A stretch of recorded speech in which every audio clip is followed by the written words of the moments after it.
तो municipal solid waste को treat करने की हम स्टेप्स देख रहे हैं, मेथड्स देख रहे हैं। और इसमें अगली जो मेथड आती है वो कंपोस्टिंग आती है। कंपोस्टिंग क्या होता है? Composting is the controlled biological degradation of organic matter. मतलब जो ऑर्गेनिक मैटर होता है उसका कंट्रोल्ड तरीके से बायोलॉजिकल डिग्रेडेशन जब हम करते हैं उसको कंपोस्टिंग बोलते हैं। और जो the presence of moisture and oxygen is essential to assist the composting process aerobically and results in evolution of CO2 and the generation of compost as an end product. जो मॉइस्चर और oxygen की presence होती है वो बहुत ही ज़्यादा ज़रूरी होती है अगर हमको कंपोस्टिंग करवाना है एरोबिकली। और उसके रिजल्ट से क्या होता है, जो एंड प्रोडक्ट निकलता है वो CO2 निकलती है। उसके बाद composting can also be done in the absence of free oxygen. अगर हम फ्री ऑक्सीजन की एब्सेंस में कंपोस्टिंग करेंगे तो उसको हम एनारोबिक कंपोस्टिंग बोलेंगे। Composting can be filled into the soil to assist the compost can be filled into the soil to assist the growth of plants as it carries beneficial nutrients। compost में क्या होते हैं? beneficial nutrients होते हैं कुछ, जिसको कि हम सॉइल में फिल कर देते हैं ताकि हम प्लांट की ग्रोथ करवा सकें।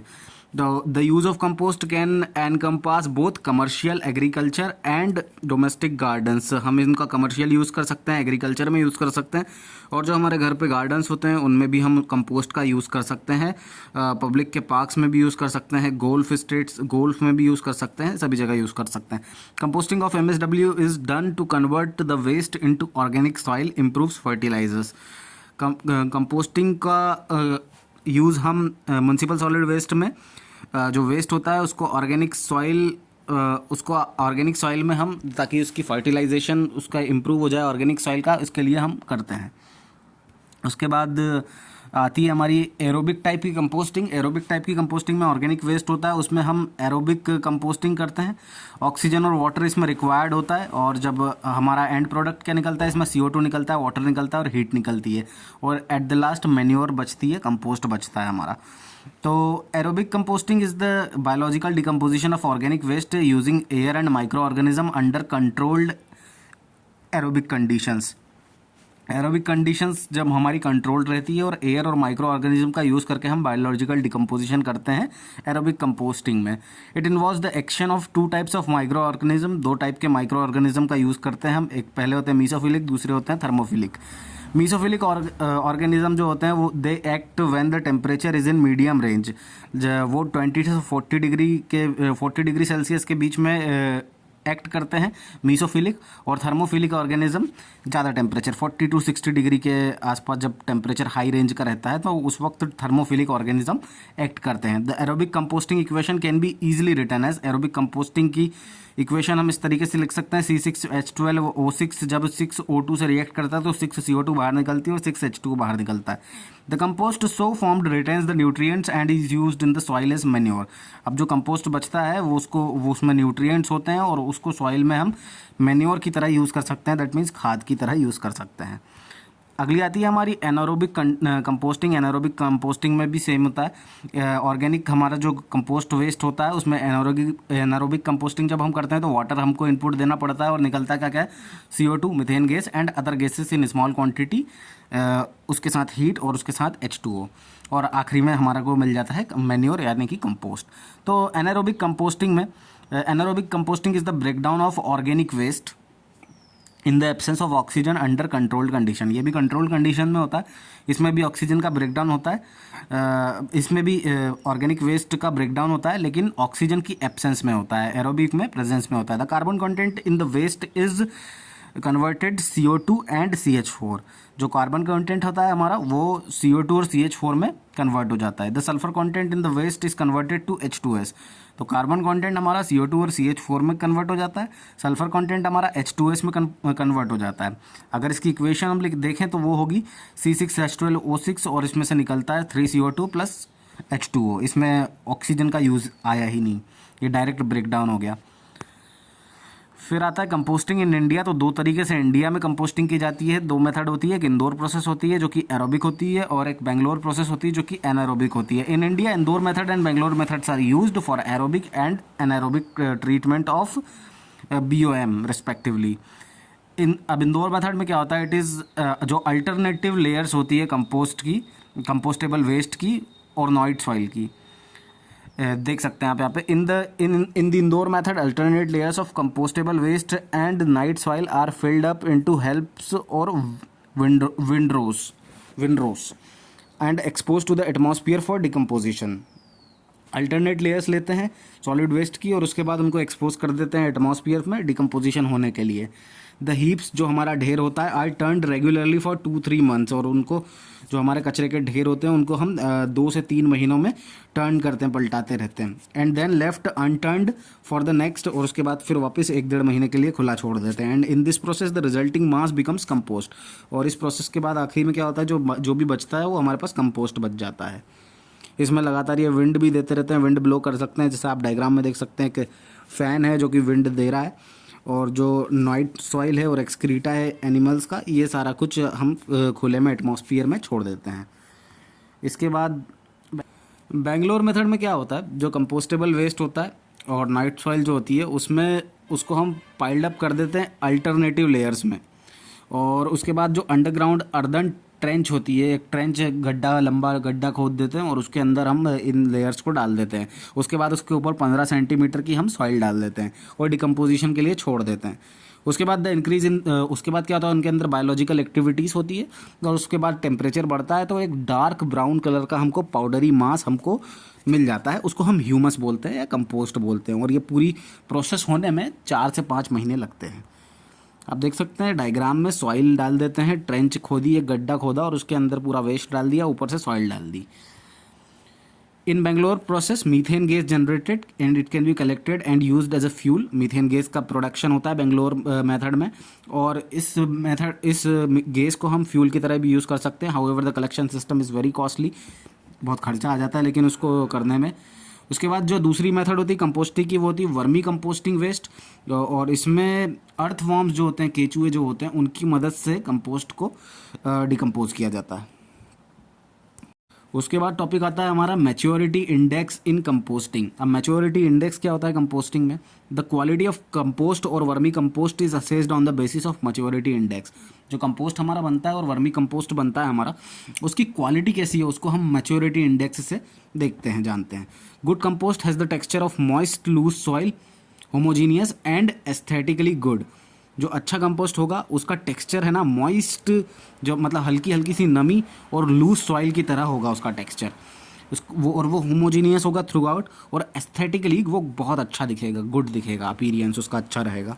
द NH4N NO3N रेशियो जो रहेगा उसका, water soluble carbon C/N ratio, carbon and nitrogen ratio, CO2 evolution, organic carbon content और ह्यूमस कंटेंट जो रहेगा, वो मतलब मैच्योरिटी इंडेक्स का यूज़ करके हम, मतलब इन सारे रेशियोज़ को यूज़ करके हम मैच्योरिटी इंडेक्स निकालते हैं। The value are found by chemical laboratories, तो जो केमिकल लेबोरेटरीज होती है वो इसको निकालती है। Higher the maturity index better the composting, जो हमारे एग्जाम में पूछा जा सकता है, ये दोनों मतलब हायर द, अगर मैच्योरिटी इंडेक्स अच्छा है इसका मतलब कंपोस्टिंग अच्छी है, तो यहाँ से हम ये टेक अवे ले सकते हैं। उसके बाद जो बल्किंग एजेंट होते हैं कंपोस्टिंग में, वो क्या क्या होते हैं, the objective of bulking agent are. सबसे पहले बल्किंग एजेंट के ऑब्जेक्टिव क्या होते हैं ये देख लेते हैं। टू इंक्रीज द pH बढ़ाते हैं, कंट्रोल द ऑर्डर, बदबू को कंट्रोल करते हैं, to increase the volume of compost, जो कंपोस्ट रहता है उसके वॉल्यूम को बढ़ाते हैं, और to reduce the moisture content, और मॉइस्चर कंटेंट को कम करते हैं। तो pH बढ़ाते हैं, ऑर्डर को कंट्रोल करते हैं, कंपोस्ट को वॉल्यूम को इंक्रीज करते हैं और मॉइस्चर कंटेंट को डिक्रीज करते हैं। यही बल्किंग एजेंट का वो होता है, ऑब्जेक्टिव्स होते हैं। और जो बल्किंग एजेंट हम यूज़ करते हैं वो कौन कौन से होते हैं, lime, sawdust, rice husk, horticulture waste और कोल। फिर से देख लो इनको, lime, sawdust and rice husk and horticulture and waste and coal. उसके बाद जो फैक्टर अफेक्ट करते हैं कंपोस्टिंग प्रोसेस को, वो कौन कौन से होते हैं, कंपोस्टिंग को जो भी फैक्टर हमारे अफेक्ट करेंगे वो होते हैं C/N ratio of the waste. C/N ratio waste का जो होता है वो हमारे वेस्ट को, हमारे कंपोस्ट को अफेक्ट करता है। मॉइस्चर कंटेंट अफेक्ट करता है, ऑक्सीजन कंटेंट अफेक्ट करता है, एरोबिक कंडीशन है अगर, तो एनारोबिक में तो ऑक्सीजन होगी नहीं। और टेम्परेचर जो है इनसाइड द वेस्ट पाइल, वो भी ऑब्वियसली अफेक्ट करेगा। उसके बाद जो amount of surface area expose to atmosphere, वो भी अफेक्ट करेगा, और जो pH होता है वेस्ट का वो भी अफेक्ट करेगा। उसके बाद जब अब C/N रेशियो क्या होता है, तो ऑप्टिमम कितना होता है 30/1 is equal to C/N ratio. Carbon nitrogen are the two key elements in composting process. Composting process में दो जो इम्पोर्टेंट एलिमेंट होते हैं वो होते हैं कार्बन और nitrogen. The microorganism used C as energy source and N as protein synthesis. Carbon को वो एनर्जी सोर्स की तरह यूज़ करते हैं माइक्रो ऑर्गेनिज्म, और N को वो प्रोटीन सिंथेसिस की तरह यूज़ करते हैं। C/N का ऑप्टिमम रेशियो जो होता है वो 30:1 होता है। हालांकि C/N जो रहता है इज़ बिटवीन 30 से 50 and is also considered good. अगर 30 से 50 के बीच में भी आ रहा है तो वो उसको कंसिडर हम करेंगे कि अच्छा ही है। C/N रेशियो अगर ज़्यादा बढ़ता है तो एनर्जी बढ़ती है और न्यू सेल जो रहती हैं वो कम होती है। अगर C बढ़ रहा है, कार्बन बढ़ रहा है, तो मतलब एनर्जी बढ़ेगी, और नाइट्रोजन जो है और नई सेल, नाइट्रोजन अगर कम हो रहा है तो न्यू सेल भी कम होगी। और C/N रेशियो अगर कम हो रहा है, अगर ज़्यादा कम हो रहा है तो और कार्बन उसमें कम हो जाएगा, और N जो है नाइट्रोजन जो है वो बढ़ जाएगा, तो एनर्जी प्रोडक्शन जो होगा वो कम हो जाएगा और एडवांटेज नहीं होगा ज़्यादा नाइट्रोजन के बढ़ने से। उसके बाद हम मॉइस्चर कंटेंट देख लेते हैं, वेस्ट में किस तरीके से एक्ट करता है। तो जो हमारे माइक्रो ऑर्गेनिज्म रहते हैं वो 80% तक वो डिकम्पोज हो सकते हैं सिर्फ, और जब वो भी तब जब उनमें सफिशिएंट वाटर रहे। If moisture content exceeds above 80%, मतलब जब 80% उसमें वाटर रहता है पानी में, तब वो बहुत अच्छे से डिकम्पोज हो तब तक ही वो डिकम्पोज हो सकते हैं। इफ़ मॉइस्चर कंटेंट अगर हमारा 80% से ज़्यादा बढ़ गया तो एरेशन गेट्स, मतलब एरेशन जो रहेगा वो रुक जाएगा, स्लो डाउन हो जाएगा, और उसके कारण माइक्रोबायल जो एक्शन रहेगा वो भी कम हो जाएगा। If moisture content is below 60%, activity of microbes get slow down. तो अगर मॉइस्चर कंटेंट हमारा 60% से नीचे चला जाएगा तो भी जो माइक्रोब्स की एक्टिविटी रहेगी वो भी मतलब स्लो डाउन हो जाएगी। तो हमारा जो ऑप्टिमम मॉइस्चर कंटेंट होना चाहिए वो 60 से 80 के बीच में होना चाहिए। उसके बाद हम देख लेते हैं ऑक्सीजन कंटेंट के बारे में क्या होता है। Oxygen content in the composting process क्या होता है, तो to increase the oxygen content regular turning of the waste is to be done. अगर ऑक्सीजन बढ़ाना है तो हमको जो हमारा वेस्ट है उसको टाइम टू टाइम पलटते रहना पड़ेगा, तो वो एटमॉस्फेयर से ऑक्सीजन ले लेगा वेस्ट हमारा। Providing a ventilation system can also help, however it is costly. अगर हम एक वेंटिलेशन सिस्टम भी प्रोवाइड कर सकते हैं ताकि उसमें एयर पास हो सके, तो वो भी काफ़ी एक अच्छा ज़रिया हो जाएगा ऑक्सीजन प्रोवाइड करवाने के लिए। टेम्परेचर के बारे में हम पहले ही डिस्कस कर चुके हैं। उसके बाद जो अमाउंट ऑफ एसे है, वो एक सरफेस एरिया जो भी रहेगा हमारा एक्सपोजर का, वो किस तरीके से अफेक्ट करेगा। तो ज़्यादा अगर सरफेस एरिया रहेगा तो रेट ऑफ डिकम्पोजिशन भी ज़्यादा होगा, क्योंकि ज़्यादा से ज़्यादा एरिया को ऑक्सीजन मिल पाएगी तो वो जल्दी जल्दी डिकम्पोज होगा। उसके बाद पीएच कितना होना चाहिए हमारे वेस्ट में, तो ऑप्टिमम पीएच जो होता है कंपोस्टिंग के लिए वो 6.5 से 8.5 होना चाहिए। क्राइटेरिया देख लेते हैं हम विंड्रो कंपोस्टिंग का। और तो जो विंड्रो एरिया जो होता है, it shall be provided with impermeable base. हमारा जो बेस हो जो होता है वो इम्परमिएबल होना चाहिए, मतलब उसमें परमिएबिलिटी बिल्कुल नहीं होना चाहिए, वो एकदम इम्परमिएबल होना चाहिए। The base shall be made of concrete और dense clay thoroughly compacted. Dense clay से भी इसको हम बढ़िया थरोली कॉम्पैक्ट करके भी बना सकते हैं, या फिर कॉन्क्रीट का भी बना सकते हैं। कॉन्क्रीट का ऑब्वियसली खर्चे वाला आएगा। The base width should be at least 50 centimetre. Window की जो बेस विड्थ होती है वो 50 सेंटीमीटर कम से कम होनी चाहिए। The coefficient of permeability of the base should be less than 10⁻⁻7 centimetre पर सेकेंड। तो परमिएबिलिटी तो हम कम ही चाहते हैं, तो 10⁻⁻7 सेंटीमीटर पर सेकेंड ये क्राइटेरिया है विंडो बनाने का। तो 10⁻⁻7 सेंटीमीटर पर सेकेंड से कम होना चाहिए permeability. The base should be surrounded by the base should be surrounded by drains on all sides to collect leachate. अब जो बेस है हमारा उसमें नालियाँ बनी होनी चाहिए, ड्रेन्स बनी होनी चाहिए, ताकि हमारी जो लीचेट है उसमें बह के चली जाए, कलेक्ट किया जा सके उसको अच्छे से। और जो हमारा बेस है इट शैल हैव, उसका स्लोप भी होना चाहिए। जो हमारा बेस है वो 1 से 2% का उसमें स्लोप होना चाहिए। तो इसमें क्या इंपॉर्टेंट पॉइंट है विंडो में इंपॉर्टेंट पॉइंट यही है कि 50 सेंटीमीटर की बेस विड्थ होना चाहिए, इम्परमिएबल होना चाहिए उसका बेस। कॉन्क्रीट का भी बना सकते हैं और डेंस क्ले को हम कॉम्पैक्ट करके भी बना सकते हैं। परमिएबिलिटी 10⁻⁻7 सेंटीमीटर पर सेकेंड से कम होना चाहिए, और जो बेस है उसका स्लोप 1 से 2% होना चाहिए। उसके बाद जो ग्रीन हाउस गैसेज जो निकलती हैं कंपोस्टिंग के दौरान, वो क्या होती हैं उनके बारे में देख लेते हैं थोड़ा। MSW जो रहता है, म्युनिसिपल सॉलिड वेस्ट रहता है, it contains large fractions of BOM which is a potential source of CH4। उसमें जो बायोडिग्रेडेबल ऑर्गेनिक मटेरियल रहता है वो क्या होता है उससे उसके अंदर हम उसमें CH4 काफ़ी ज़्यादा निकल सकती है और ग्रीन हाउस गैसेस भी निकल सकती है।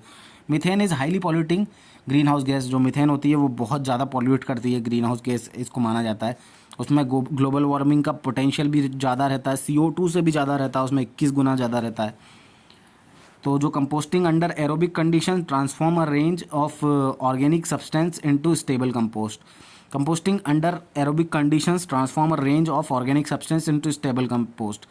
तो ये देख सकते हैं आपकी कंपोस्टिंग जो होती है एरोबिक कंडीशन में, वो एक ऑर्गेनिक सब्सटेंस को स्टेबल कंपोस्ट बनाने में बहुत मदद करती है। इन दिस प्रोसेस CH4 जो प्रोडक्शन रहता है वो अवॉइड हो जाता है, दस green house gases emission reduce हो जाता है। इसलिए एरोबिक कंपोस्टिंग को हमको बढ़ावा देना चाहिए। एज पर UNFCC यानी कि United Nations framed over convention on climate change, इसने बोला है कि composting is one of the emission reduction methodologies in MSWM। उसने बोला है कि कंपोस्टिंग जो है वो एमिशन रिडक्शन मेथोडोलॉजी है, बहुत ही अच्छी मेथड है म्युनिसिपल सॉलिड वेस्ट मैनेजमेंट की।